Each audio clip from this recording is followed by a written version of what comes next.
Well, yes, there is always going to be risk in the investments of stocks, right?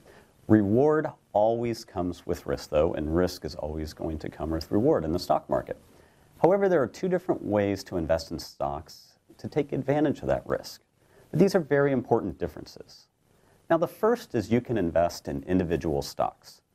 An example of that might be in 2009, you see oil at $32 a barrel, and you say to yourself, I know oil is going to be at $100 a barrel in a couple years. How can I take advantage of that with the stock market? Well, maybe at that time you say, well, I'm going to invest in one of the biggest and best oil companies out there. 2010 rolls around, and an executive of that company made a huge blunder and created an ecological disaster in the Gulf of Mexico unlike anything ever seen. Your investment in British Petroleum, instead of tripling, goes to nearly zero as it pays for cleanup and the losses, etc. History is littered with examples, such as that. Enron might be an executive who does something illegal at the company. Might be something completely out of their control.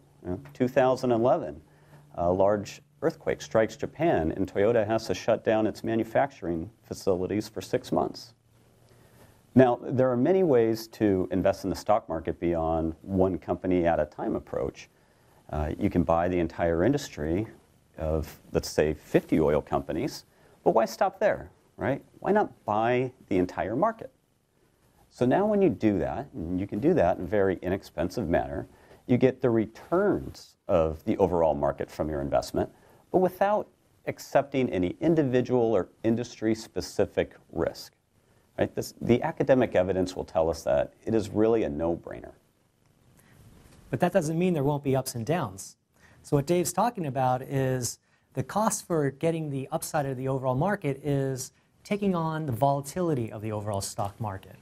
And the clearest example of this stock market volatility, without a doubt, is going to be the past 13 bear markets that this country has experienced since World War II.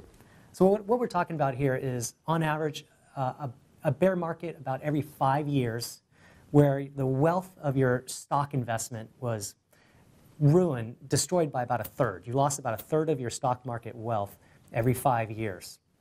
Okay, that's market volatility in a nutshell.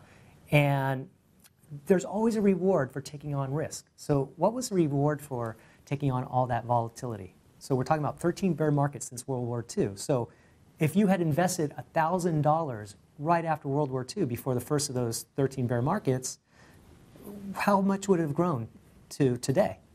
Well, the answer is about $1 million if it was invested in US stocks.